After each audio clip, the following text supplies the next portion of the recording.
Kwete zvezvo zvaivada kuti nyepera ine matini. Masina. Kwete zvezvo zvaivada kuti nyepera ine matini. Masina.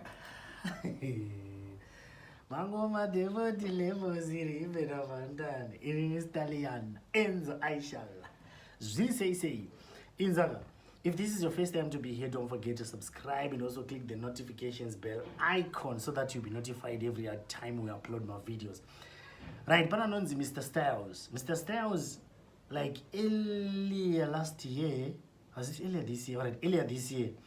Wakati tumanikini toka penga. Last year and this year, chances are, but right, there was a time you Enzo Aisha hanga in a Prophet Passion Java. Vachifamba vese, vachimba vese, vachita sisi, vachita tuntakana tukasiyana siyana. Then Enzo Aisha novahazo pesi raenda kunonzi ku T-Mark Promotions. Ku T-Mark Promotions vakatotitira yavaiti iyo inonzi chiye press conference. Enzo akasaina na T-Mark.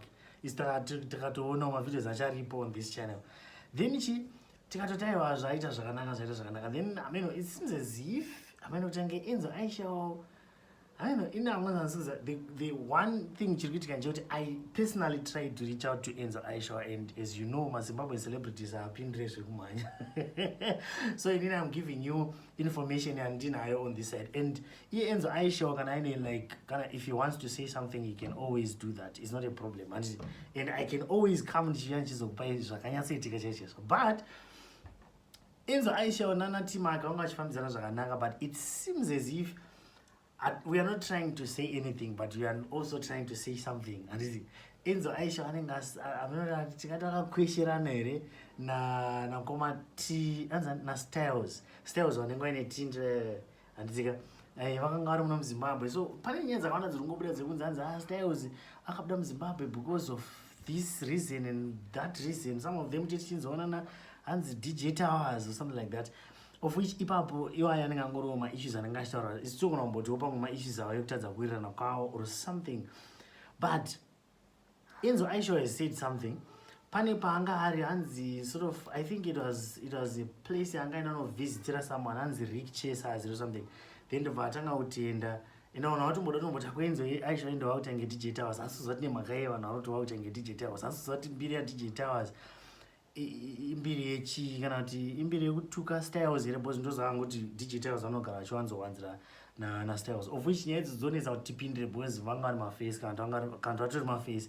So we don't really know kuti kuvengana kana kuti kutonakirwa. Unozwa pasocial media panoitika yese mazuva mvura zuro ndizuro tatina ngoma Simba Java na Prophet Passion Java, and as you know nyaya yacho yakazopedzisira yava saka pari tricky arivara. So this is what was being said. Check that. When I got Chasers. Ndakutenda nesiramu yawo ndikadzira waize because leona wagadzira chinimbi wagadzira Pokelo Kruger vanhu vese masini inini ndindega Stella nanga check that Stella nangaita sei kushanda ikapla chingoma chedu ndine chingoma chanda kuti yoga ubva waratidza kuti ndikuita zvino saka from the way andikunzwa apa atotanzi ndine chingoma chandoda kuti ubva waratidza kuti iweyo ndiuri kuita zvinhu, which means Chasers or Rick Chasers uyo anofanira anga ine something chaarida kutiitira kuna Enzo Aisha, which is beautiful. And tinotenda vanhu vanoisa mari panyaya dzema like kumaartist edu. We really want to appreciate that whoever they are. Isusu hatina zvokuti hanzi ani kana kuti ani. What we want is for the music industry in Zimbabwe to like bloom. I don't know the word, but toti putike. Alright, nechishona toti kuputika.